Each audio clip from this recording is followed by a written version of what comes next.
Joseph Gerard Christopher, July 26, 1955, March 1, 1993, was an American serial killer who gained infamy for a series of murders in the early 1980s. He is believed to have killed at least 12 individuals and wounded numerous others. Early life. Joseph Gerard Christopher was born in Buffalo, New York on July 26, 1955, as the only son born to Therese, née Hurley, and Nicholas Christopher. His mother was a registered nurse, and his father was a maintenance worker with the city's sanitation department. Joseph had two older sisters and one younger sister. Nicholas was an outdoorsman and hunter who taught Joseph how to shoot and handle weapons at a young age. According to friends, Joseph had a passion for the outdoors which exceeded all of his other interests. He enrolled in the automotive mechanics program at Burgard Vocational High School in 1971. He was remembered as a quiet student who did well in his shop courses before dropping out in early 1974, and was said to be very intelligent, though he wasn't book smart. He then worked a series of odd jobs before securing employment as a maintenance man at Canisius College, where he shared a midnight shift with a co-worker. He was fired in March 1979 for sleeping on the job and returned to live with his parents. Christopher, who suffered from paranoid schizophrenia, reached out for assistance after noticing his mental health slipping in 1978. He tried to admit himself to the Buffalo Psychiatric Center in September 1980. The psychiatric center staff told him he was not a danger to himself or others and so could not be admitted. This was a common practice at a time when such centers were being downsized. Instead, the center officials recommended counseling therapy. 14 days after he left the center, the killings began. Murders. Christopher's murder spree began on September 22, 1980, when he killed 3 black men and 1 boy in the space of 36 hours with a .22 caliber sawed-off rifle. These murders led to the media epithet of the .22 caliber killer. A 14-year-old boy, Glenn Dunn, was the first victim, shot outside a supermarket in Buffalo on September 22. Harold Green, 32, was shot the next day while dining at a fast food restaurant in Cheektowaga. That same evening, 30-year-old Emmanuel Thomas was shot while crossing the street to his home, only 7 blocks away from Glenn Dunn's murder. On September 24, Joseph McCoy was shot to death in Niagara Falls. He committed 2 more murders on October 8 and October 9, both times bludgeoning his victims to death and then cutting their hearts out. The bloodied, beaten, and mutilated body of 71-year-old Parler Edwards was found in the trunk of his taxi cab parked in Amherst on October 8. 40-year-old Ernest Jones was found in similar condition beside the Niagara River in Tonawanda on October 9. Jones' blood-spattered taxi was found 3 miles away in Buffalo. Colin Cole, 37, was attacked in a Buffalo hospital on October 10. A white man matching the description of the .22 caliber killer tried to strangle him to death.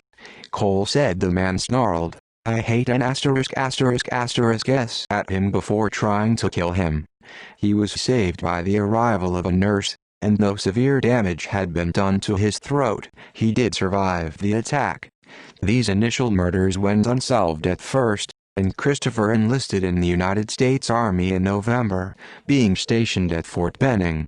He soon received Christmas furlough and arrived in Manhattan on December 20, where, on December 22, he committed 4 more murders and 2 more attacks, this time stabbing his victims to death, thus earning the moniker of the Midtown Slasher.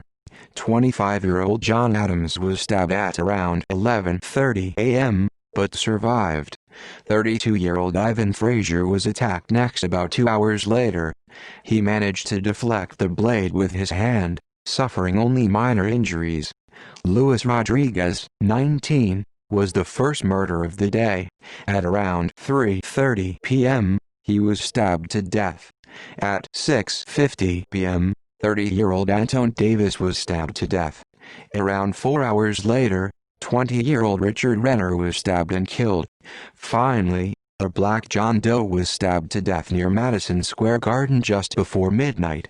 He then returned to Buffalo and fatally stabbed another black man, 31-year-old Roger Adams, on December 29, and 26-year-old Wendell Barnes in Rochester on December 30.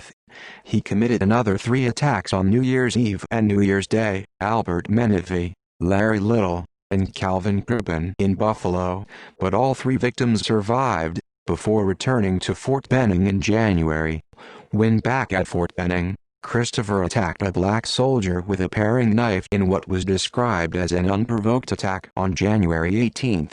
The soldier survived the attack and Christopher was placed in the fort stockade, where he attempted suicide by cutting himself with a razor. In a subsequent psychiatric session, he told a psychiatrist that he had to kill blacks. This admission caused Christopher's home to be searched by the police. There the police found evidence linking Christopher to 3 murders, which led to his indictment in April 1981 and his transfer back to Buffalo for his trial on May 8. Victims. Trial, imprisonment and death. He pleaded not guilty to the 3 murders and refused counsel by lawyers hired by his mother, opting instead to represent himself.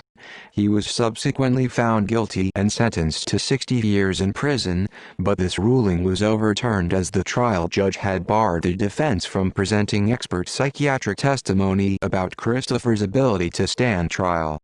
He was later found competent to stand trial, and appeared in court again in 1985 under various charges, which led to him being sentenced to life imprisonment. While imprisoned at the Attica Correctional Facility, Christopher claimed that he committed 13 killings. He died in prison due to a rare form of male breast cancer on March 1, 1993, at the age of 37.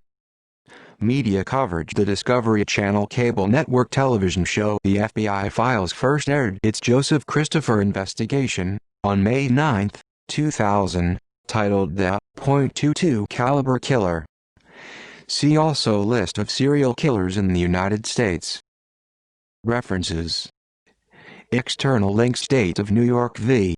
Joseph G. Christopher, July 5, '85.